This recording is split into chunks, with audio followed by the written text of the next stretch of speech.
Start हो जाएगी। जितना जूम करिएगा ना आपको मोबाइल में उतना ही ज़्यादा। चलो जल्दी चलो।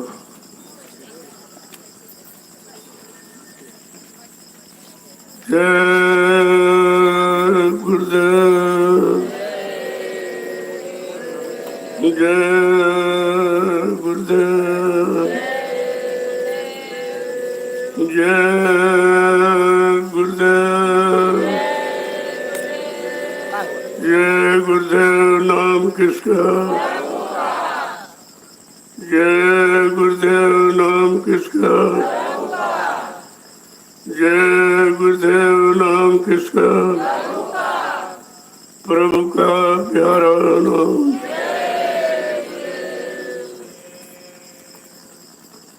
समृद्ध दयालु पूज्य स्वामी जी महाराज, आज के इस प्रातःकालीन लघु सत्संग में सम्मिलित होने वाले समस्त सत्संगी प्रेमी जनों, संत मत के प्रेमियों को ये ध्यान में रखना चाहिए कि हमारा भौतिक जीवन सत्य हिंसा प्रेम में करना चाहिए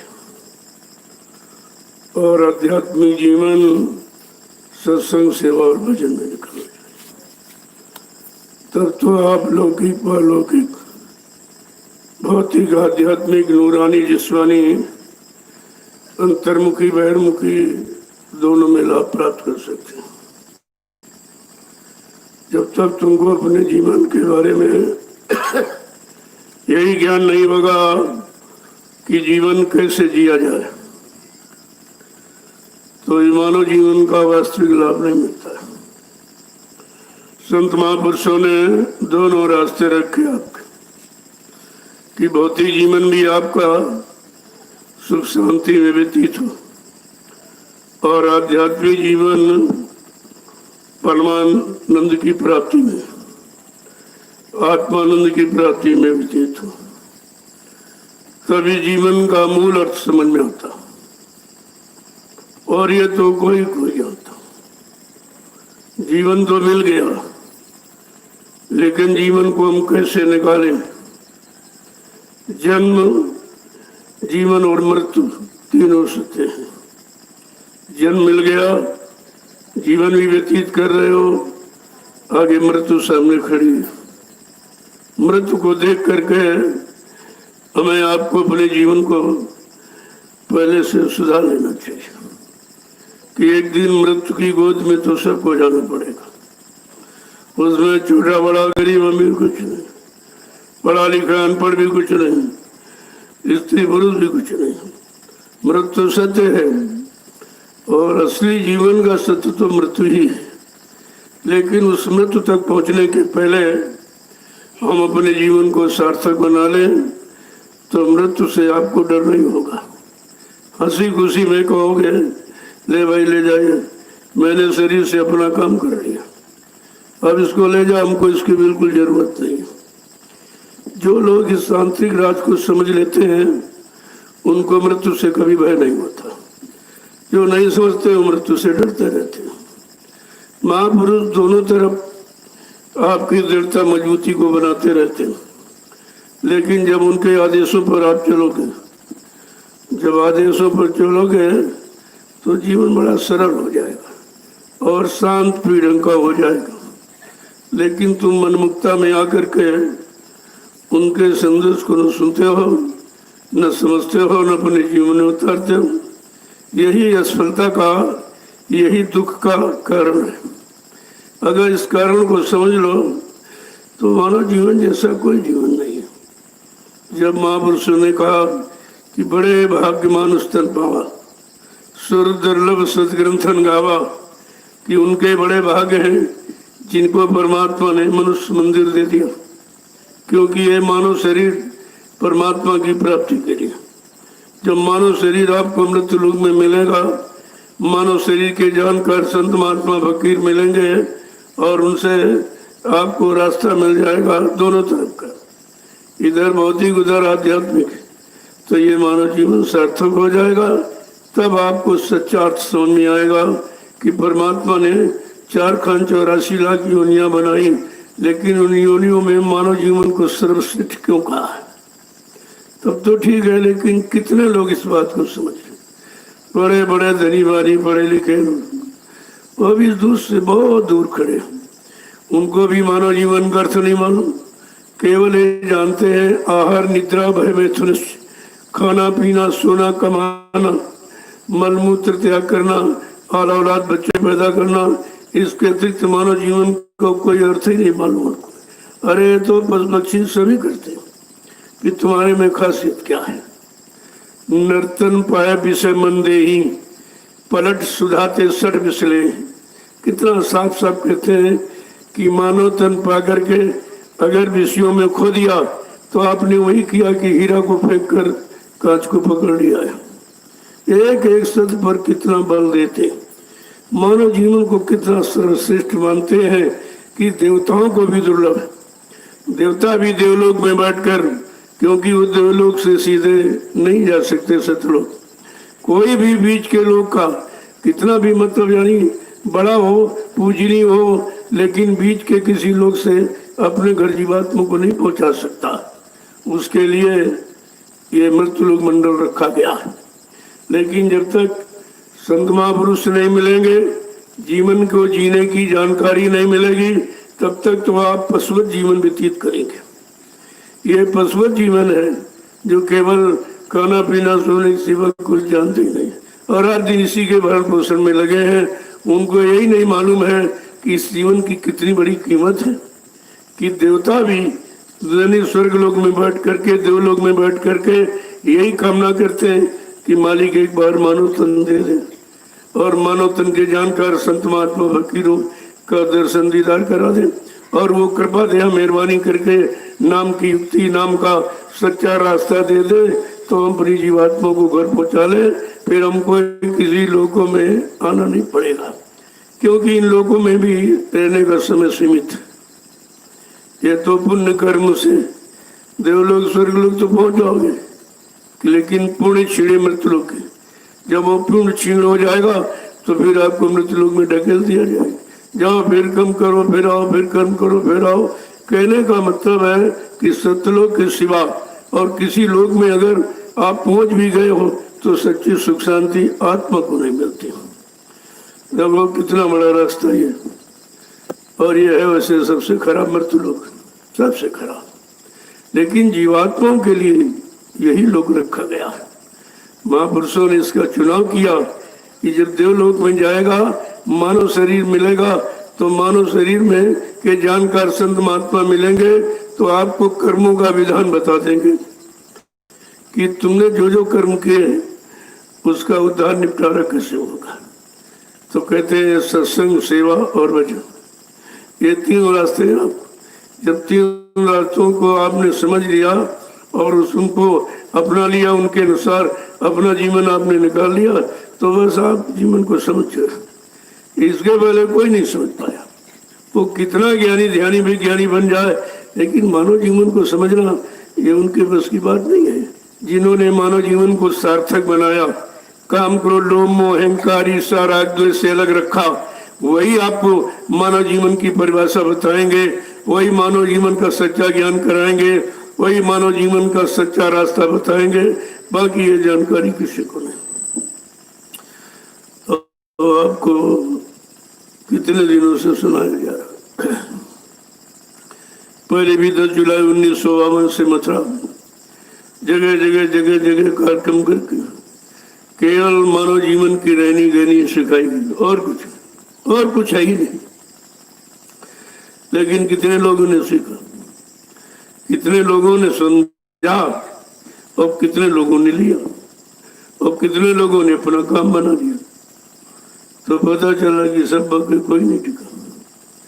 संतों की शरण में टिकना बड़ा मुश्किल, बहुत मुश्किल है, बहुत कठिन है और बहुत सरल है।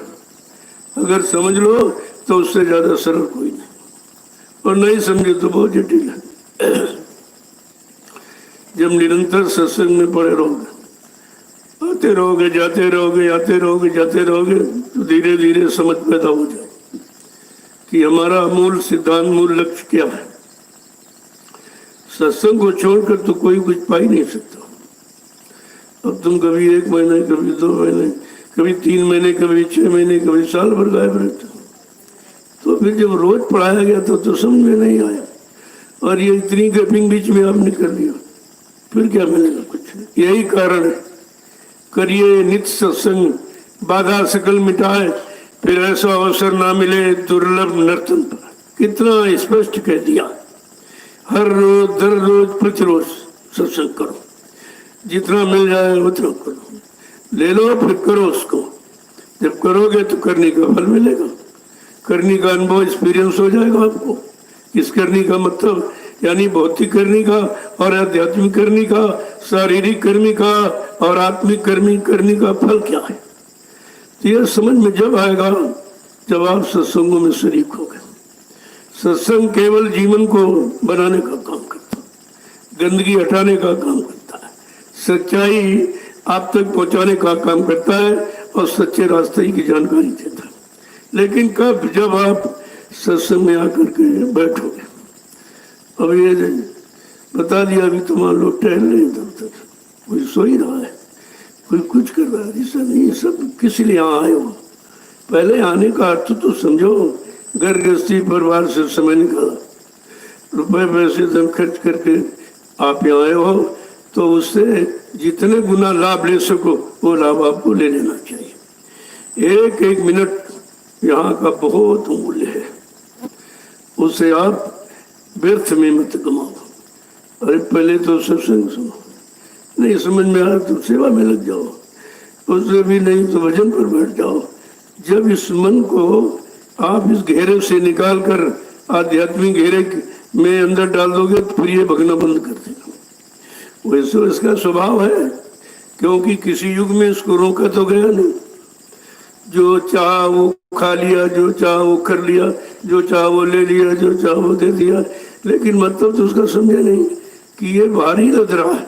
जो जो आप मन बुद्धि चित्त और कर रहे हो तो भारी तो सब लग रहा है। अब उसमें आपको छांटना चाहिए कि कौन सा कर्म करें जिससे भार न लगे, और कौन सा कर्म समझ लें जिससे भार उतर जाए। देखो दोनों रास्ते, अब इन दोनों रास्तों को आपको सोचना चाहिए। संत महापुरुष कलयुग में आए और किसी युग में नहीं आए थे।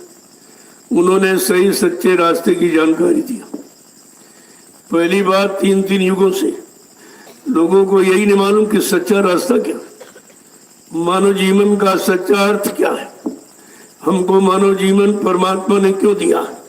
जब उसके पास तमाम शरीर थे, मतलब पशुओं के, पक्षियों के, कीड़े मकोड़ों के, जंगली जानवरों के, तो कोई शरीर दे सकता था। लेकिन क्या ये मानव शरीर अंतिम, ये लास्ट अंतिम है बिल्कुल। यहीं से फिर योनियों की शुरुआत हो जाती है। जब मानव जीवन में आओगे और वो कर्म करोगे, कर्मानुसार उन योनियों में आपकी शुरुआत फिर हो जाएगी। फिर पता नहीं कब इसका नंबर लगे, आमन होए न होए, क्या पता महापुरुष आए ना आए, या आए तो ये चीज न मिले। क्योंकि कलयुग में भी कितना संत महापुरुष कबीर साहब से लेकर तो हजारों आए, लेकिन ये रास्ता इतना सरल करके किसी ने खोला नहीं है जितना मालिक ने खोल दिया। अब मालिक को चिंता होती जीवों की, क्योंकि ये सारे जीव उन्हीं के हैं। जैसे माँ बाप को अपने बच्चों की चिंता होती, पड़ोसियों को थोड़ी चिंता होती। ये सब पड़ोसी हैं, स्वर्ग लोग, वैकुंठ लोग और ब्रह्म लोग और विष्णु लोग और शिव लोग और राम कृष्ण लोग, ये सब पड़ोसी हैं। इनको आपकी चिंता नहीं है। आपकी जीवात्माओं के कल्याण की चिंता इनको नहीं है और ना ही ये कर सकते हैं। ये सब मिलकर काल की व्यवस्था में ही सम्मिलित रहते हैं और उसी में जीवों को घसीटते रहते हैं। कभी आपने अच्छा किया, कभी बुरा किया, कभी पाप किया, कभी पुण्य किया, कभी शुभ किया, कभी अशुभ किया। इन्हीं कर्मों में कितने युग निकल गए करते करते।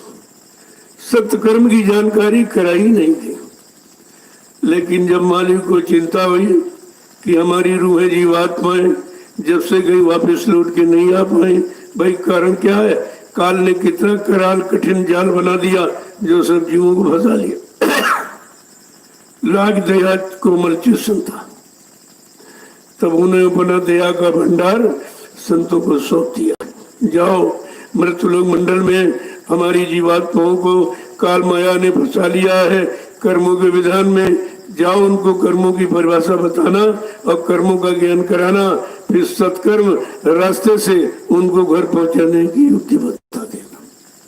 देखो, ये काम आपके सामने और सामने हो ही रहा। उसमें कुछ कोई पर्दा नहीं है, कोई छपाव नहीं है, कोई मतलब किसी तरह का मतभेद नहीं है। लेकिन जब जीव समझ पाए तब तो आप समझने के प्रयास में रहे तो सुनने के प्रयास में रहते, तो सुनने से समझ नहीं पैदा होती, सुनने से जिज्ञासा पैदा होती। और वो जिज्ञासा अगर कार्य रूप में परिणित न हुई तो कोई लाभ नहीं मिलेगा। जिज्ञासा जैसी जैसी रह जाती हो तो बड़ा सरल, बहुत कठिन। समझ लो तो इससे ज्यादा सरल कोई रास्ता है ही नहीं, किसी युग में नहीं रहा। अन्य युगों का जब पढ़िए आप, कितना कठिन योग शरीर का रखा। हजार हजार वर्षों तक उल्टे टंगे रहे जंगलों में, भूख प्यास सब खत्म कर दिया, मतलब शारीरिक सारे भोगों को समाप्त कर दिया। लेकिन परमात्मा प्राप्ति की युक्ति नहीं मिली और युक्ति के बताने वाले संत महापुरुष नहीं मिले, तो उनका जीवन बेचारा व्यर्थ चला गया। वही ये भूमि है जहाँ बैठे हो। 88,000 ऋषियों ने तपस्या की, लेकिन 88,000 ऋषियों की जीवात्मा नहीं पहुंच पाई। शारीरिक कर्मों से जीवात्मा जगती नहीं है, मन जगता है और मन फिर भोगों की तरफ भागता है। राज मिल जाए, पाठ मिल जाए, धन मिल जाए, दौलत मिल जाए, औरत मिल जाए, बाल बच्चे मिल जाए, ये तो सब मतलब है। लेकिन परमात्मा मिल जाए ये नहीं बेचारा सोचता। ये मन बुद्धि चित्त से परे है और तुम समझते हो इसी से समझ लेंगे। तो सुन तो सकते हो, लेकिन सुनकर मन पकड़ नहीं सकता है, क्योंकि मन को बेरुखी दिखाई दे रही। इसमें कोई रुख नहीं है, इसमें कोई रस नहीं है, इसमें मतलब यानी हमारे अनुसार मौज मस्ती का कुछ भी नहीं है, तो बेचारा पकड़ नहीं पाता है। लेकिन जब नित्य उसी में रखे रहोगे, किसी चीज को डूबे रहोगे, तो कभी न कभी तो असर आ ही जाएगा। और धीरे धीरे जब निरंतर आप सत्संग वचनों को सुनाते रहोगे, सेवा में लगाते रहोगे, सुमरन ध्यान भजन की तरफ मतलब इसका मुख करते रहोगे, तो एक न एक दिन ये शैतान मन अवश्य मान जाएगा, फिर आपका सहयोग करने लगेगा।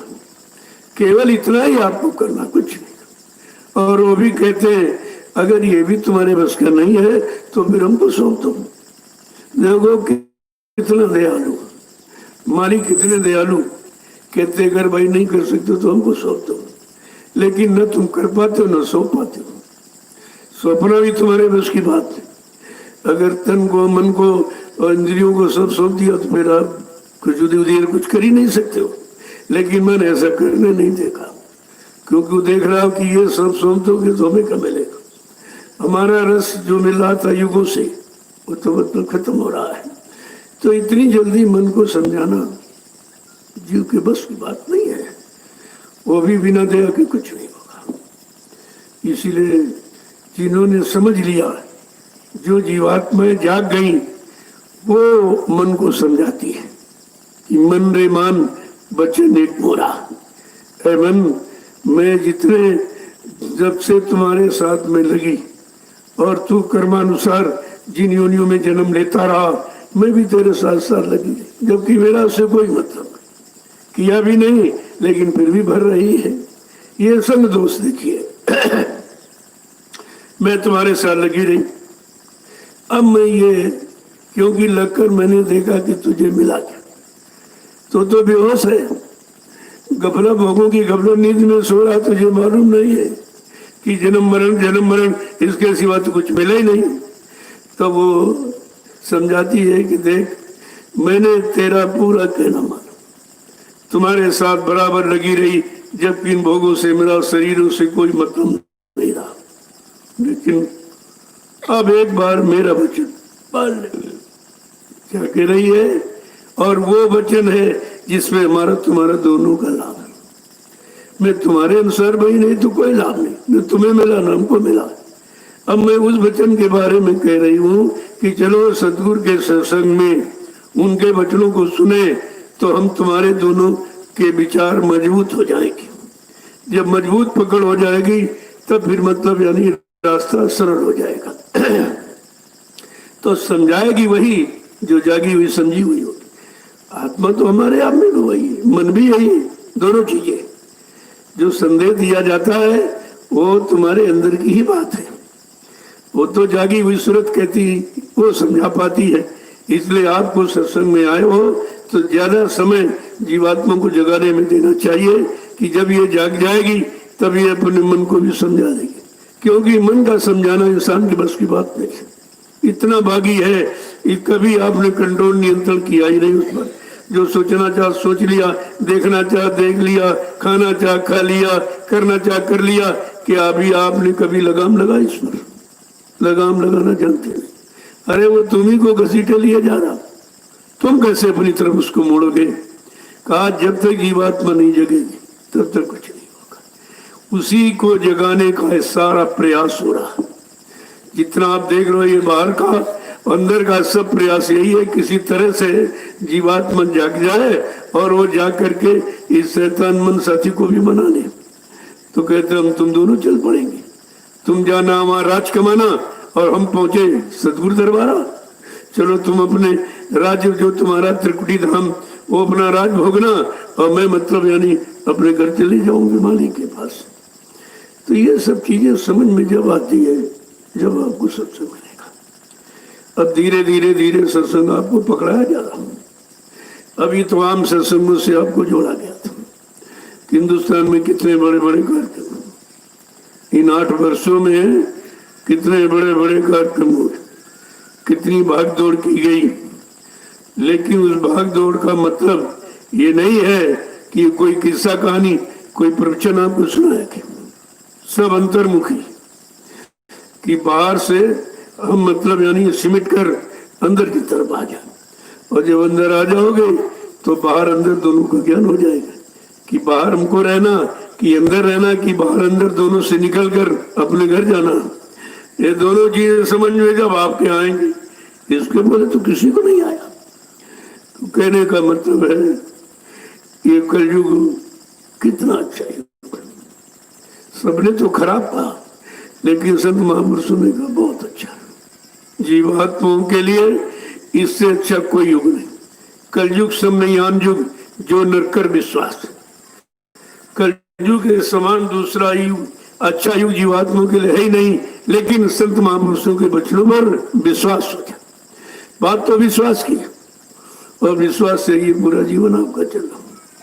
घर गृहस्थी में आप विश्वास करते तभी यहाँ पड़े हो। अगर समझो नहीं घर बिगड़, हम जाएंगे लौट के घर बिगड़ा मिलेगा, सब बैके मिलेंगे, तो आप यहाँ कभी नहीं हो। ये भी तो विश्वास की चीज है, और ये भौतिक विश्वास है और संत महापुरुषों का आध्यात्मिक विश्वास है। भौतिक विश्वास को समझ करके भौतिक जीवन में रहोगे लेकिन फंसोगे नहीं। जैसे कमल जल में रहते हो लेकिन जल के ऊपर रहते हो, इसी तरह संसार में रहो कि लेकिन संसार में कुछ ऊपर उठकर ऊपर उठने का मतलब जो संसार में लोग डूब गए काम करो लोभ मोह अहंकार में, उससे थोड़ा ऊपर उठकर जब विचार करना शुरू करोगे तो आपको ये दिखेगा कि बहुत शांति है, बहुत आनंद, बहुत शांति, सुकून है उधर। इधर कुछ नहीं, मिल जाए तो अहंकार, न मिले तो दुख रोना, ये दोनों तरफ दोनों घातक। अगर किसी को सब मिल जाए तो बिल्कुल अहंकार हो जाता, मिलने का अहंकार, और नहीं है तो न होने का दुख है, तो सुख कहाँ है? ये दुख का सागर है। यहाँ कोई अगर सुख की तलाश कर रहा तो उसकी बहुत बड़ी भूल है। ये दुख का सागर समुद्र है, यहाँ के दुख के सिवा और कुछ नहीं। हाँ, अगर संत महापुरुष मिल जाए, उनकी बात समझ में आ जाए, उनके वचनों को जीवन में उतार लो, तब आप सुख पाने के उपाय जान जाओगे कि जब तक रहे जीवन में तो सुख मिले। इसके बाद सुख का परित्याग करके हम सब अपने अंतर्मुखी हो जाए, अपने घर की तरफ चले जाए। जब यहाँ सुख दुख समझ लोगे तब निकलने की कोशिश करोगे। अभी आपने यही नहीं समझा कि सुख है कि दुख है, सुख स्थायी कि दुख स्थायी है, अभी तो समझ में कुछ आया नहीं क्यों, लेकिन लगा उसी में, मिला नहीं है। दिन भर दौड़ता है, शाम को आया गिर गया थक गया, पूछो सुख मिला कहते नहीं मिला, शांति मिली कहते नहीं मिला, आनंद मिला कहते नहीं मिला, कल क्या मिला, कल दुख मिला, लौट के आया काम भी नहीं हुआ और थक गए, बाद में गिर गए। अगर इसकी रहनी कहनी को समझ लेता तब तो सब कुछ आपको बड़ा अनुभव एक्सपीरियंस हो जाता है। इसमें अनुभव तो महापुरुषों ने कराया। जब अनुभव कर लोगे तब आपको ये होगा इसमें रहना कि नहीं रहना, इसको करना कि नहीं करना, इसको लेना कि नहीं लेना, तब आपकी समझ में आ जाएगा। और जैसे लेना और देना दोनों समझ में आ गए, फिर लेन देन से आप ऊपर उठ जाओगे। धीरे धीरे धीरे धीरे इस करनी को अपने अंदर उतारने की कोशिश करो। सुने कानों का विषय मत बनाओ, इसको करनी का विषय बनाओ। अगर केवल सुनते ही रहे तो कान का विषय सुनना, अच्छा बुरा सब सुन लेता, आंख का काम अच्छा बुरा सब देख लेता। ये तो दो आंखें दुविधा, दो कान दुविधा, दो नाक दुविधा, दो हाथ दुविधा, दो पैर दुविधा, तो दुविधा का विषय। जहाँ दो है वहां दुविधा है, वहीं अंतर्द्वंद है, झगड़ा है।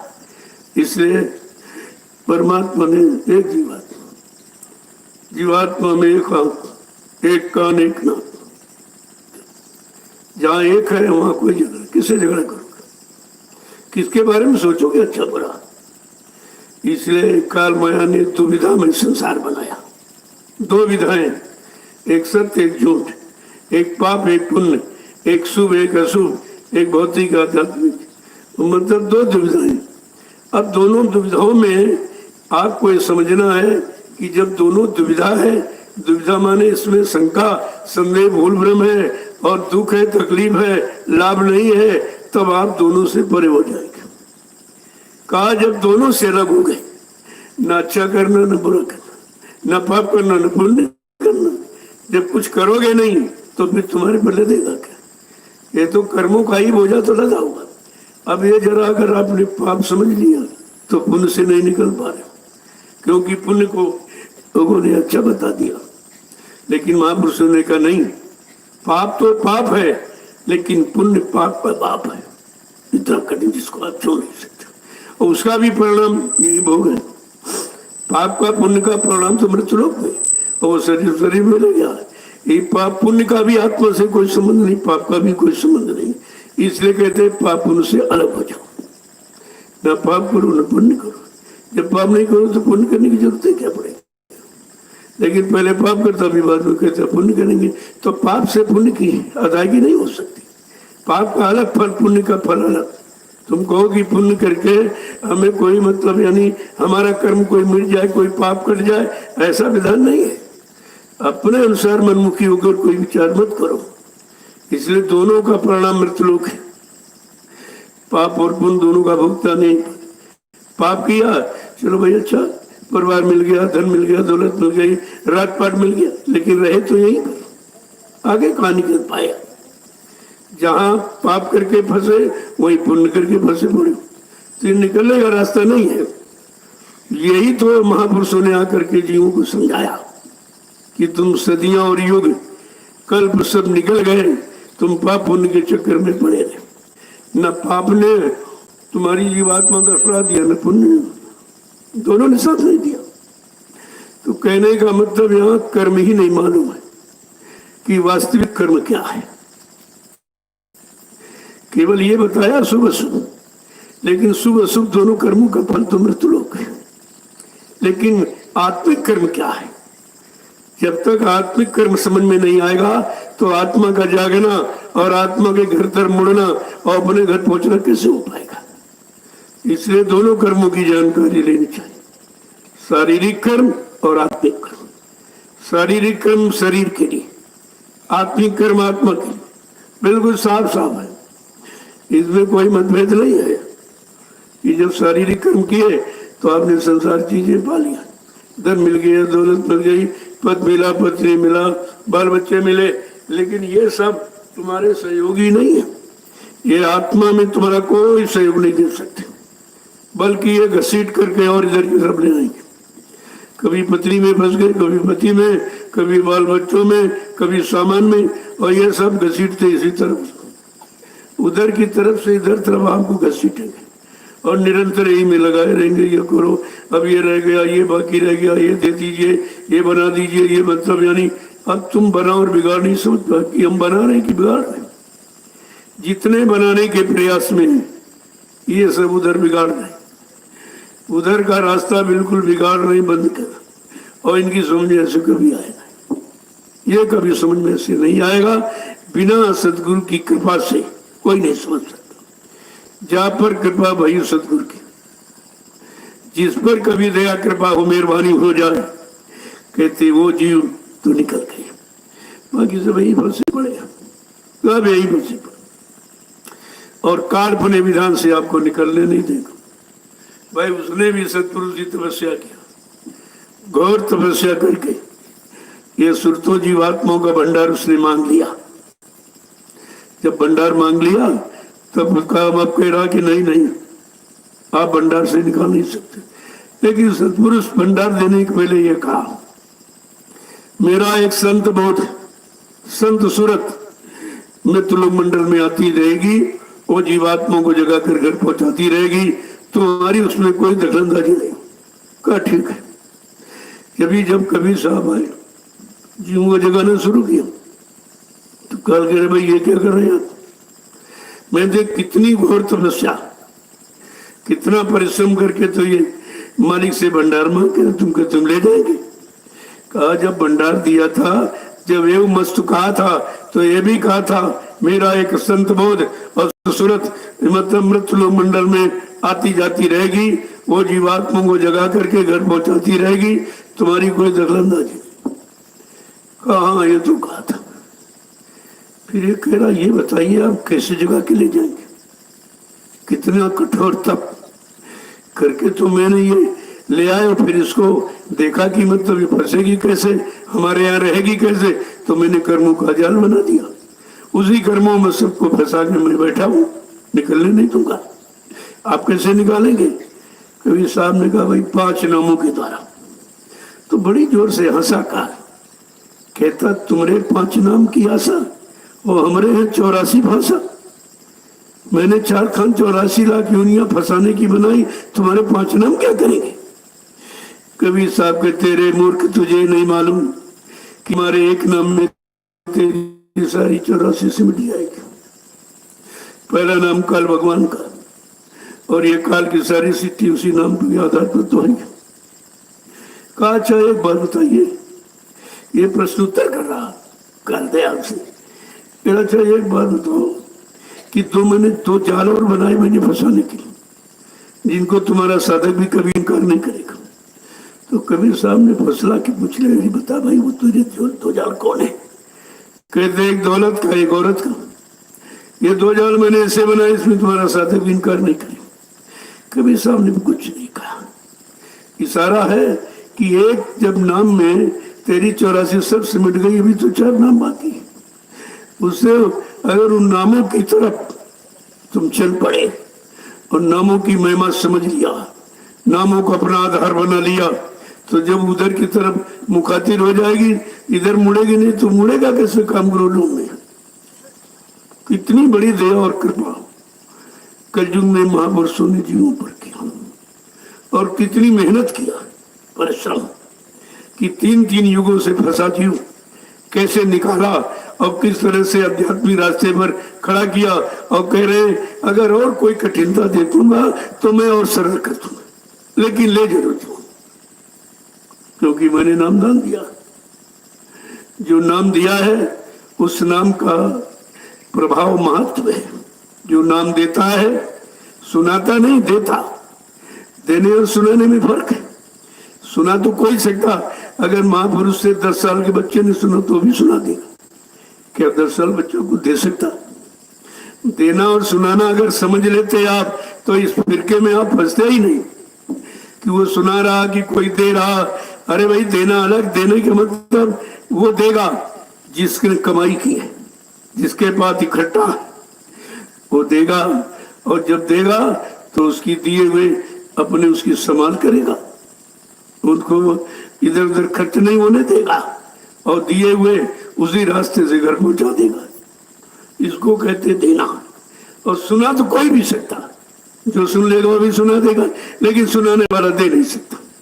अगर इस देने सुनाने की महिमा को आप जान लेते तो कोई नहीं हटता गुरु दरबार से।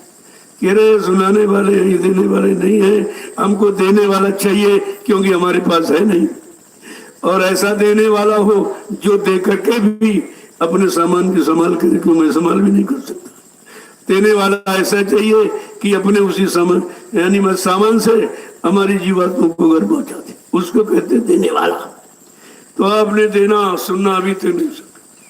सब भटके भटके बेचारे घूम रहे, कोई इधर भटक रहा, कोई उधर भटक रहा, कोई उधर भटक रहा, जबकि सारी भटक और खटक और अटक निकालने के लिए महापुरुष आया। लेकिन तुमने भी कहा उसे समझा, क्योंकि आपने बचनों को लिया नहीं है। इसलिए बराबर सत्संगों में लगे रहो, सेवा में मन को लगाए रखो। इस शैतान को 1 मिनट भी फुर्सत मत देना। जरा भाग लीजिए, भरो सेवा में लगा, उधर भी थकावट महसूस करेगा, क्योंकि उसको उधर भी कुछ रस नहीं मिल रहा, तो फट से सिमरन भजन बैठ जाओ। आंख बंद करो, कान बंद कर लो। तो इसलिए इन्हीं दरवाजों से निकलता मन, आंख और कान। तो दरवाजे ऐसे हैं कि आंख से जो कुछ देखा उसी को लिए बैठा, और कान जो सुना उसको लिए बैठा, और जो फट से वही फिगर आपको बराबर वही सिनेमा आपको दिखाता रहता है।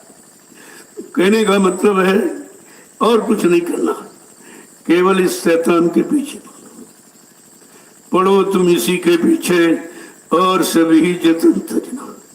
कोई यत्न, कोई उपाय, कोई साधना साधन आपको ये करना ही नहीं शरीर की है, केवल इस शैतान के पीछे पड़ जाओ। बड़ा बैरी है मन घट में, इसी को जीतना कठिन। सच्ची जीत और सच्चा बहादुर सूरवीर वही है जो अपने शैतान मन को जीत करके कंट्रोल नियंत्रण में करके और नाम की साधना में लगा देगा, वो सूरवीर। अरे थोड़ी इसको मार दिया, उसको मार दिया, कोई सूरवीर थी तो हिंसा है, ये तो हिंसात्मक कार्य है।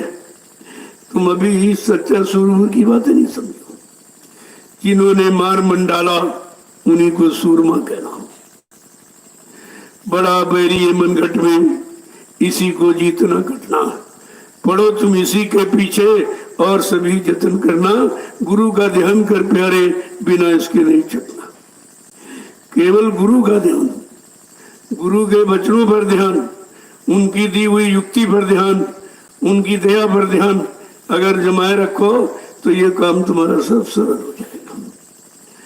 तो सत्संग धीरे धीरे आपको सुनाया जाएगा। जब आप सुनने के इच्छुक बन जाओगे, अंदर में आपके अंदर एक तलाश से भूख प्यास पैदा हो जाएगी, तो ये सब आपको बता दिया जाएगा। लेकिन धीरे धीरे इतने दिन बताया गया तो आपके पास कोई वचन नहीं होगा। वचन लिया नहीं, किया नहीं, कहते भाई रोज रोज वही सुनाते, रोज रोज सुनाते। कोई कारण है कि इतना दबाव प्रेशर क्यों डाला जा रहा, क्यों बार बार उन्हीं वचनों को दोहराया जा रहा, बार बार आपके कानों में क्यों पहुंचाया जा रहा कि यही वचन तुमको बचा लेंगे इधर से और उधर तरफ पहुंचा देगा। अब तुम इनकी महिमा नहीं समझते हो, तुम भाषण पढ़ते हो समझते हो नहीं, फिर सुन लेंगे जो वचन निकल जाए वो आपको नहीं मिलेगा। ये नहीं कि मतलब ये कोई कथा कहानी जो दोहरा दी जाए, ऐसा कुछ नहीं है। तो जब बैठकर सुनोगे और कुछ समझोगे, इसीलिए लघु सत्संग छोटा, कि आप थोड़ा ही पहले समझो, क्योंकि बड़ा बड़ा तो सुनाया गया 8 साल, वो तो समझ में आया नहीं। अब चलो जरा छोटे से शुरुआत की जाए, और ये तुम्हारे काम की चीज है, काम की तो अभी है, लेकिन वो सामाजिक पारिवारिक व्यवहारिक जीवन में लागू होने वाला, ये तुम्हारे आत्मिक जीवन की है, इसलिए इसको खास सत्संग कहते हैं। वो आम सत्संग, ये खास। जब खास समझ लोगे तो निज सत्संग में, निज माने अपने जीवात्मा के कल्याण, जिसको सुमरन ध्यान भजन कहते हो, निज सत्संग है, वो केवल अपनी जीवात्मा के लिए।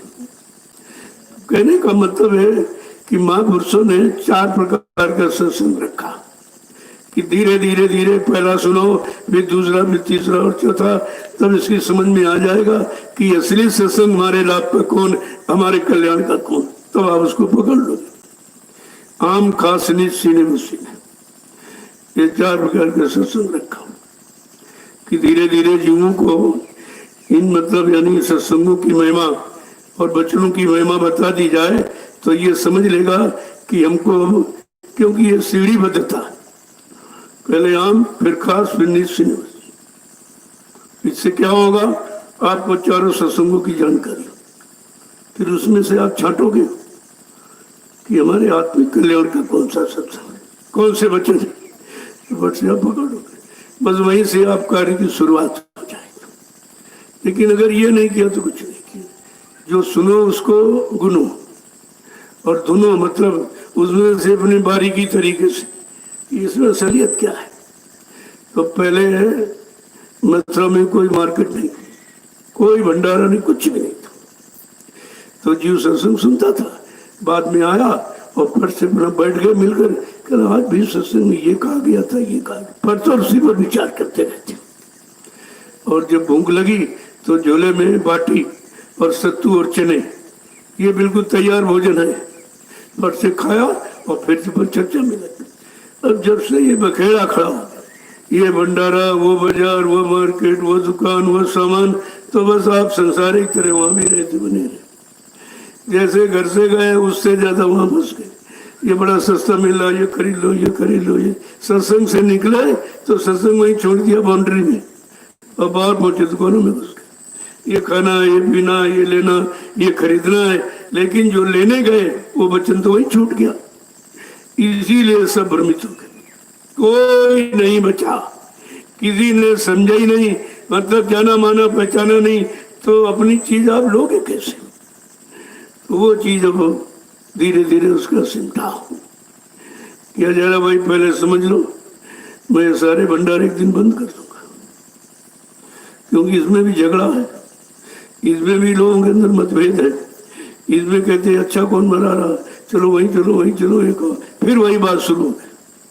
तो मथुरा में किया, फिर वही यहाँ शुरू हो गई। इसलिए भंडारे बंद करने पड़ेंगे। अपना तैयार भोजन झोले में रखो, अपना बिस्तर, अपना भोजन, अपना बर्तन। आपको इसीलिए सब कहा जा रहा कि आगे कोई ऐसी स्थिति बनानी पड़ेगी, जब तक नहीं बनाई जाएगी तो इनका मन उधर से हटेगा। तो अभी आपको छूट है, उसी छूट में तुम छूट जाते हो, तो सब छूट गए। कोई साधक का कोई इधर भगा उधर, सब छूट गए। तो छूट तो साधक के लिए हानिकारक, सामान भी हानिकारक, आराम भी हानिकारक। ये संत मत में साधक के लिए नहीं है। जब तक साधक अपने पर डिपेंड नहीं, अपने पर जब तक नहीं आगे टिकेगा तो आपको लाभ मिलेगा तो कैसे मिलेगा, क्योंकि जिनसे जिनसे सेवाएं लोग इससे बंटवारा हो रहा। इतना भजन आप करते नहीं हो कि वो रोटी बनाने वाले को, सब्जी बनाने वाले को, और पानी देने वाले को, झाड़ू लगाने वालों को तुम दे दो, कैसे करोगे। तो धीरे धीरे सेल्फ डिपेंड, स्वयं स्वावलंबी बनो। ये आपके लिए लाभकारी है। जब स्वावलंबी बन जाओगे तब किसी का कोई बंटवारा, जो कमाओगे तुम्हारा रहेगा। तो अभी अगर कर दिया जाए तुम भाग जाओगे, यहाँ कोई नहीं टिकेगा। अगर संत मत की कोई बात लागू कर दिया, कोई सिद्धांत, तो तुम भाग जाओगे और रुक नहीं सकते। लेकिन यहाँ तो रुकने के लिए बुलाया गया, इसलिए आपको सहूलियत दे दी गई और उस सहूलियत का तुम नाजायज फायदा उठाते। तो जहां तक हो सके अपनी सेवा स्वतः करो, खुद करो। मैंने थाली लोटा क्यों उठाया कि पानी की सेवा अपना लोटा, पानी लो भंडार में जाकर भोजन कर लिया, जहां पर पानी डालो थोड़ी जगह को शुद्ध कर दो, क्योंकि जो झाड़ू लगा जूठन उठाएगा वो भी कुछ ले लेगा। तो ये समझने की कोशिश करो कि ये सब क्यों किया जा रहा। थाली लोटा कभी नहीं कहा गया, अब क्यों कहा जा रहा? अरे कभी अगर किया गया होता तो आज ये बातें क्यों आती, क्यों सब भग जाती। ये 45 करोड़ का जमघट जो जोड़ा गया, लगाया गया, इसमें 45 करोड़ ने किसी ने समझी नहीं पाया। अगर ये अभियान न चलाया गया होता, तुम सब काल के गाल में खड़े थे, सबको विश्वास हो गया कि मालिक चला गया चला गया चला गया। यही विश्वास सबको हो गया और बिना देखे, किसी ने नहीं देखा, ना किसी को मथुरा में दिखाया गया और ना किसी ने देखा, और बिना देखे तुमने विश्वास कर लिया। कितनी बड़ी अज्ञानता। संसार में बिना देखे कोई चीज लेते नहीं हो, किसी चीज पर विश्वास होता नहीं है, तो बिना देखे आपको अपने गुरु पर कैसे विश्वास हो गया कि जिस गुरु ने इतने वादे किए, इतनी संकल्प प्रतिज्ञा परिवर्तन की है, क्या परिवर्तन कोई इंसानी शक्ल कर देगी? तो इतना तो विचार आपको रखना चाहिए, लेकिन किसी की समझ में नहीं आया। जब मैं निकला तो मुझे कोई मिला ही नहीं, कोई नहीं मिला। जो उत्तर प्रदेश में दूरदर्शी व्यवस्था की जानकारी देने वाले जो 10,000 स्पीकर बनाए गए थे, वक्ता, एक भी नहीं मिला। कहां चले गए? क्योंकि वो स्पीकर नहीं थे, मनमुक्ता में गुरु का संदेश भूल गए, अपना मिला करके इधर बोलने लगे, कुछ मान मिले, कुछ सम्मान मिले, ये मिले, और उसने गुरु ने दिया भगवान मिले, और तुमने उसमें लगा दिया मान मिले, सम्मान मिले, सब रह गए, सब छूट गए, किसी को कुछ नहीं मिला। जब मैंने कहा मैं 3 साल ऐसे दौड़ता रहा, कोई मिला ही नहीं। लेकिन धीरे धीरे धीरे धीरे जब मेहनत की गई, जब वो संदेश मालिक का लोगों के कान तक पहुंचाया गया और पहुंचा, तो लोगों को जानकारी होने लगी कि नहीं भाई बात तो ठीक है, बात तो सही है। जब उन वचनों की पुनरावृत्ति कराई गई, जब लोगों ने सुना, अरे भाई ये तो कहा गया था, हुआ तो कुछ नहीं, आखिरकार करेगा कौन, तब धीरे धीरे धीरे ये आना जाना शुरू हुआ। कितनी मेहनत करते, वहां तो किसी ने कोई मेहनत नहीं, किसी दोनों में से कोई ऐसा नहीं जिसने एक जीव जगाया हो।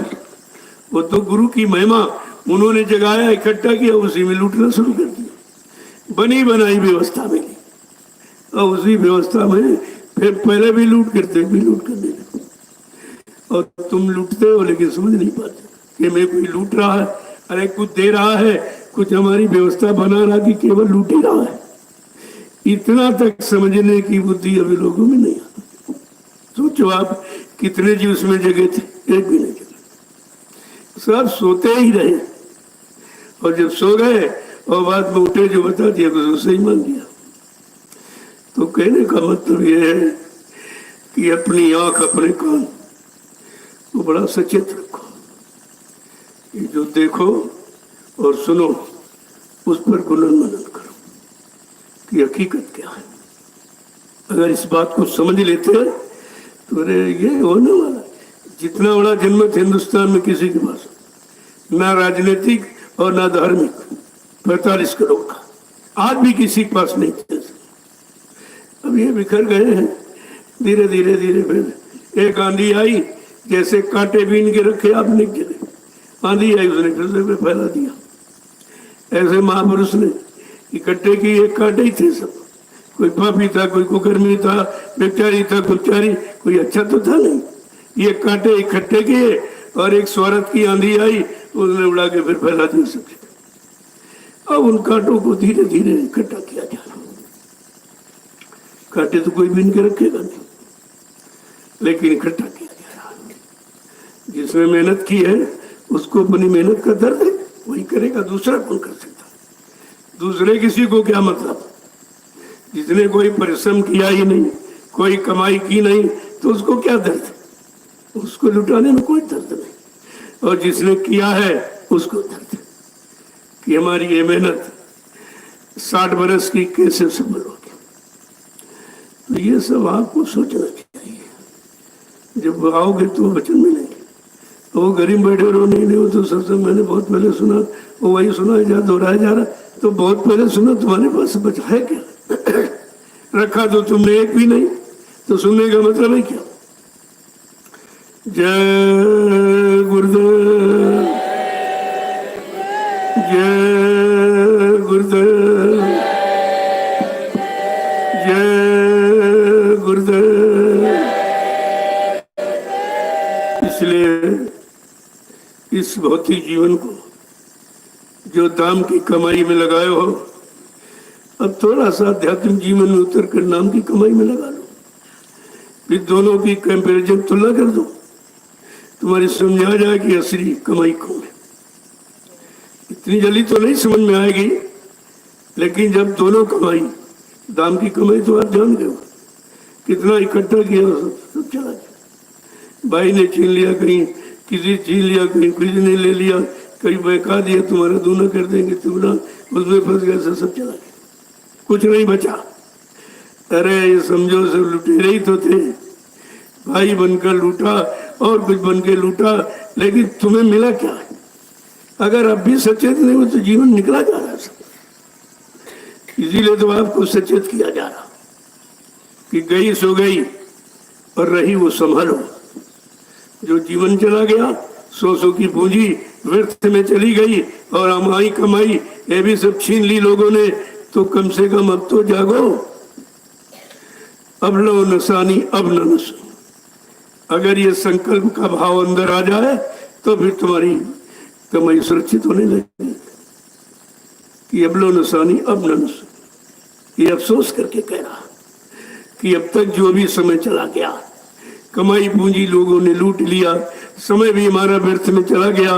जो समय सत्संग सुनने के लिए, सेवा करने के लिए, भजन करने के लिए मिला था, वो हमने सब संसार में खर्च कर दिया और संसार वालों ने लूट लिया।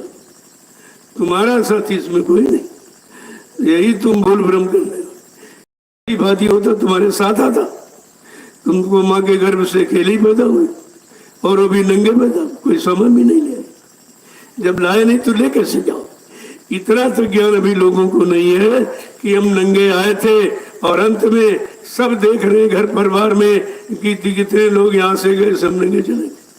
कोई मकान, कोई दुकान, कोई धन, कोई दौलत, कोई पत्नी, कोई पति, कोई बाल बच्चे लेके गया।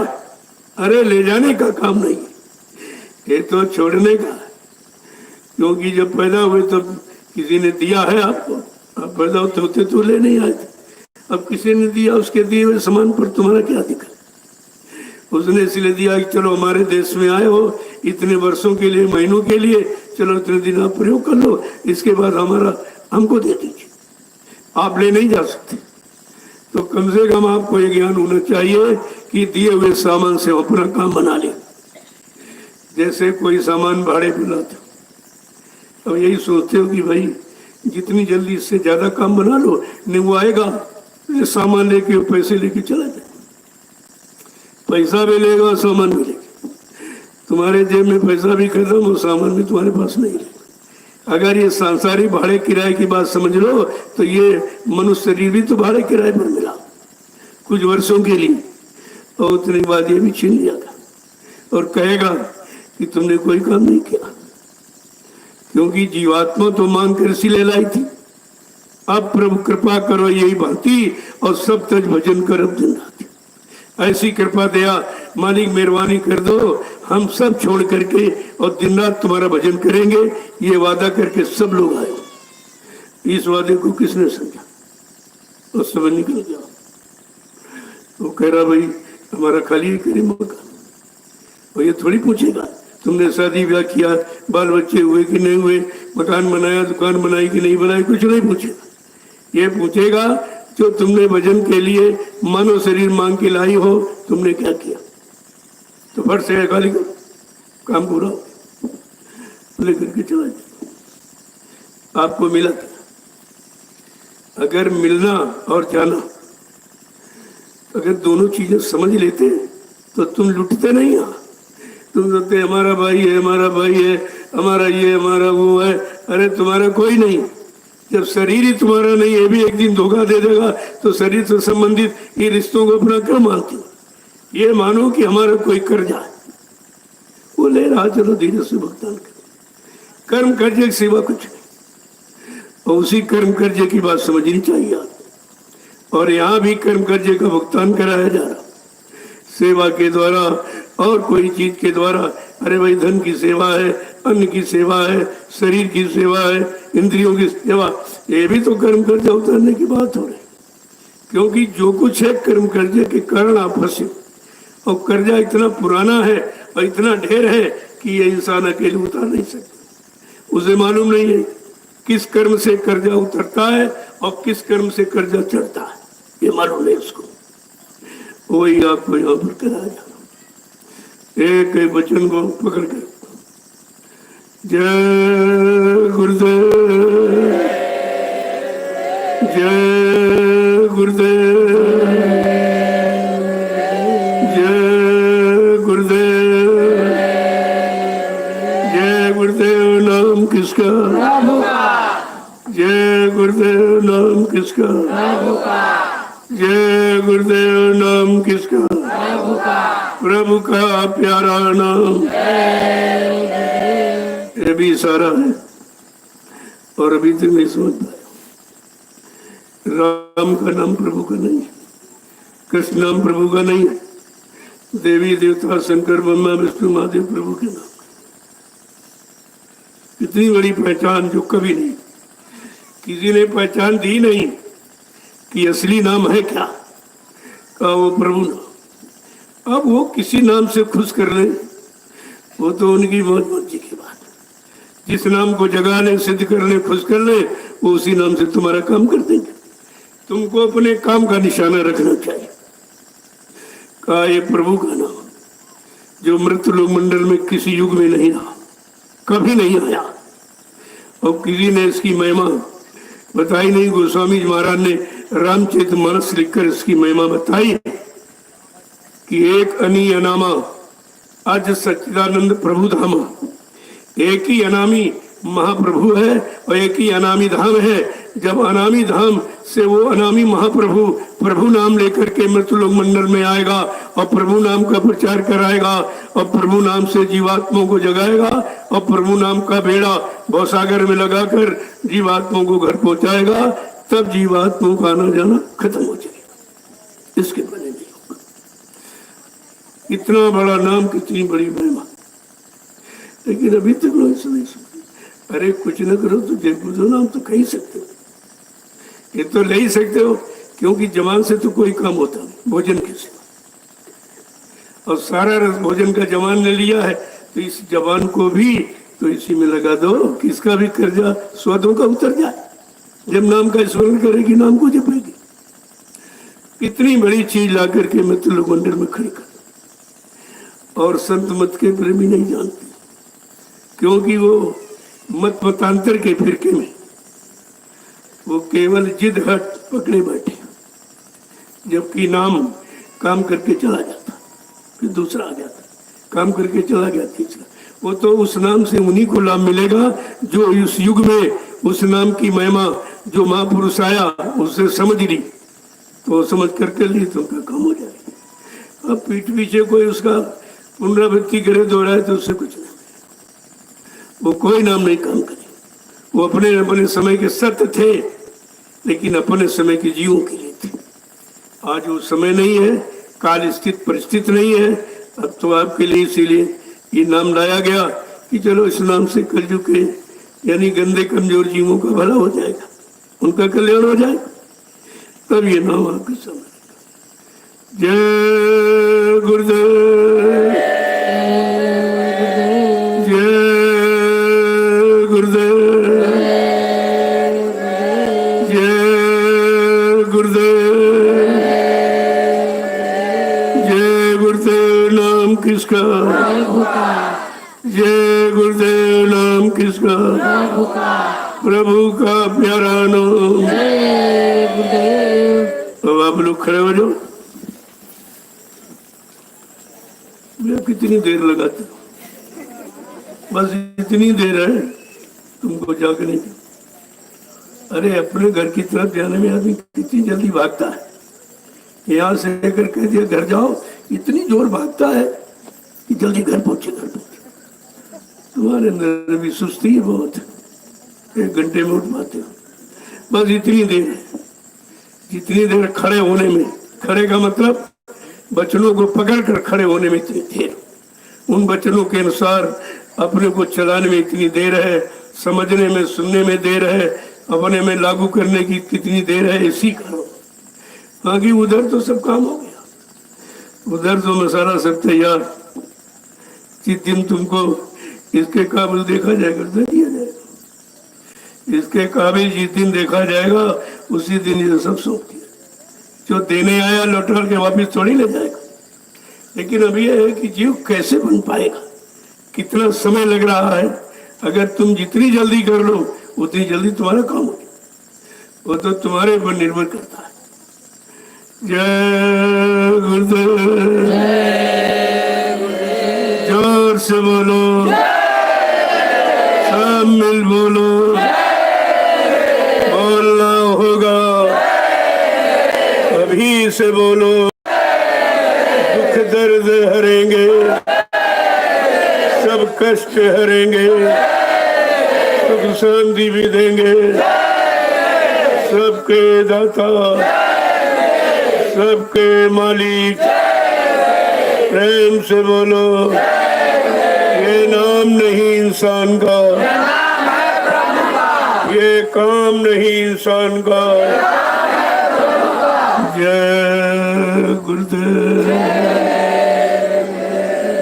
इस नाम का ये काम, जो काम किसी नाम ने नहीं किया। जितने नाम आपको बताए गए, सत्यु, त्रेता, द्वापर, सब काल शक्ति के, जो इस देश की व्यवस्था ठीक कर, केवल इतना काम, व्यवस्था को ठीक करना, धर्म की स्थापना करना, और नहीं माने तो दुष्टों का संहार करना, मार काट। ये काल का काम, दयाल का काम मार काट नहीं है।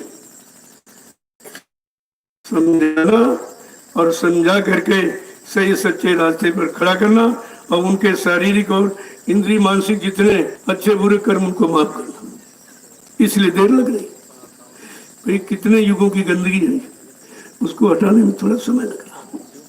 लेकिन कहा अगर तुम जाग जाओ तो कहा हमको तो उठाने में देर नहीं लगी, जीवों को उठाने में कहते देर ही नहीं लगी, लेकिन तुम खड़े तो हो जाओ। अब कोई बैठा उसको उठाने में देर, जो लेट गया उसको और ज्यादा देर लगे उठाने में, जो खाया उसको कोई देर नहीं लगे। यही लेटना बैठना खड़े होने पहले समझो इसको, मतलब इसका क्या। अब आप लोग जो भी सेवा हो उसको करो,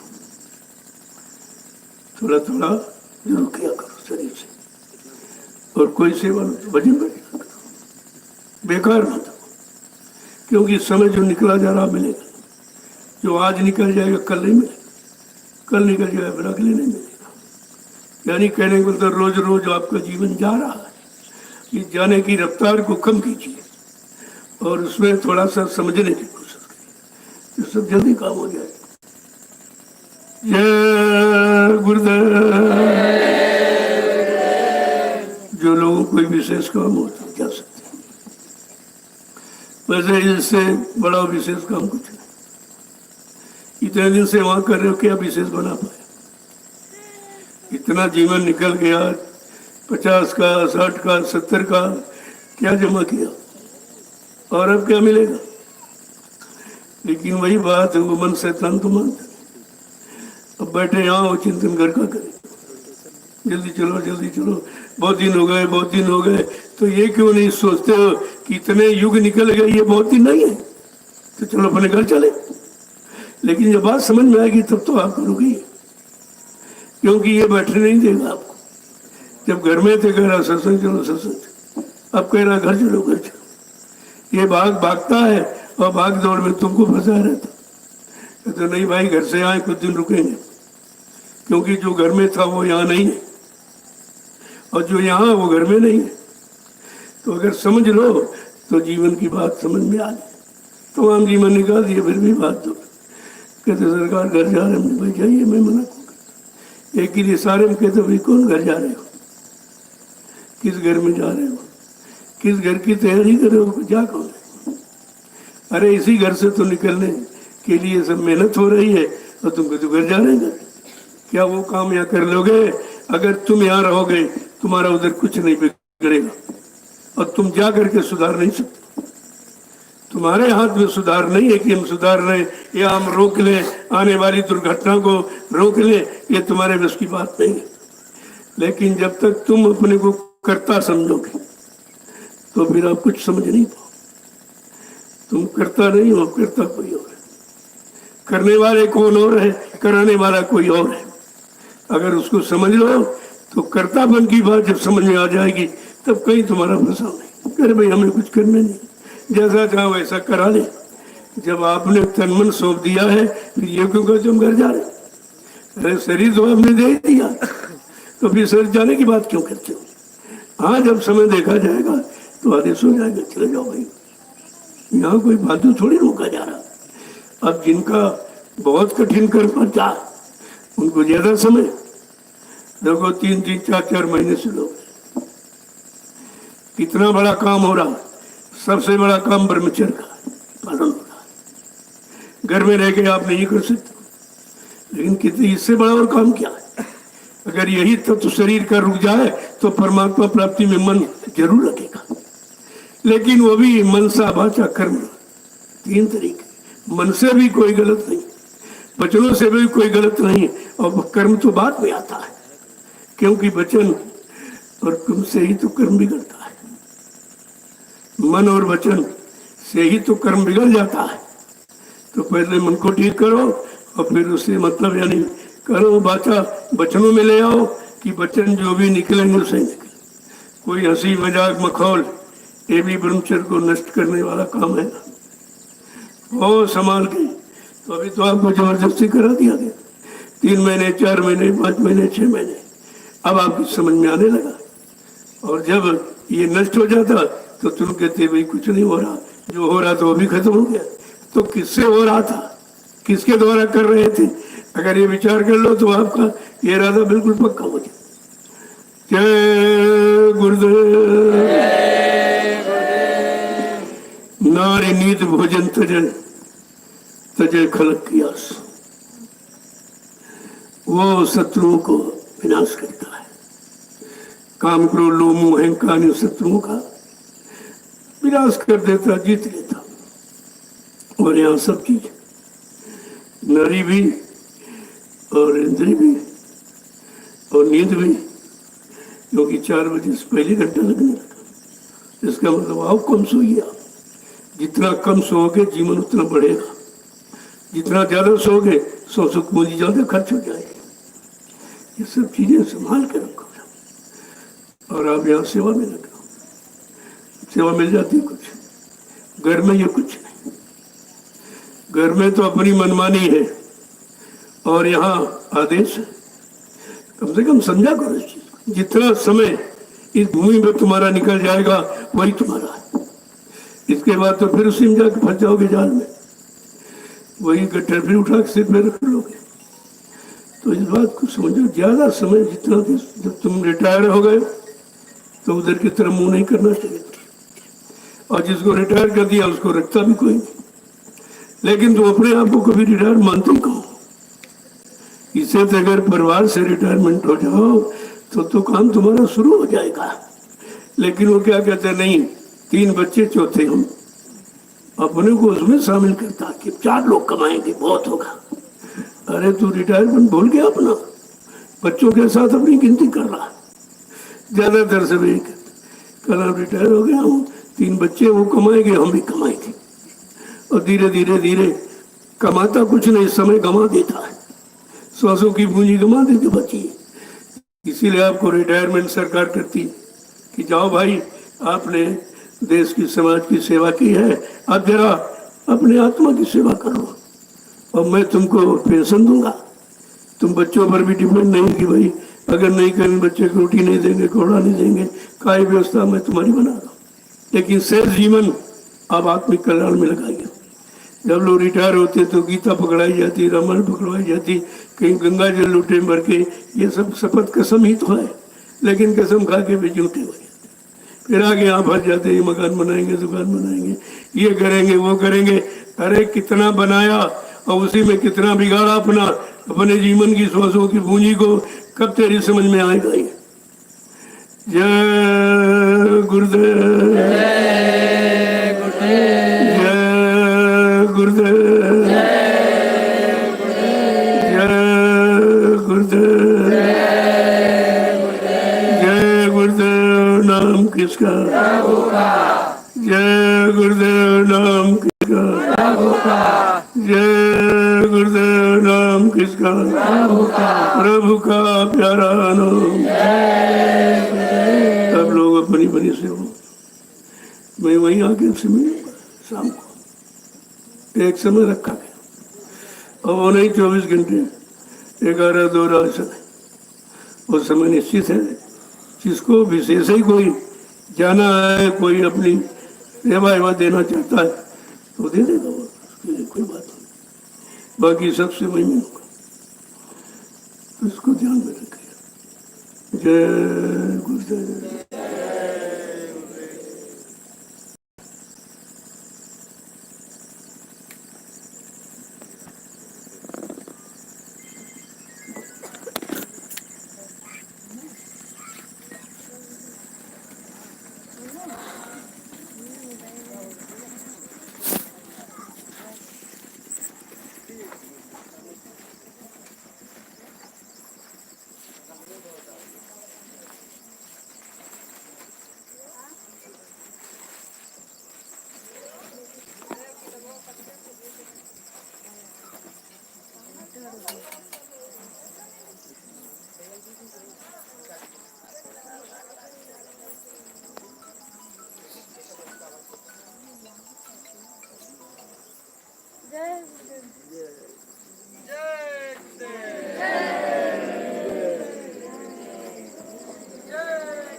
बाबा कितने होने?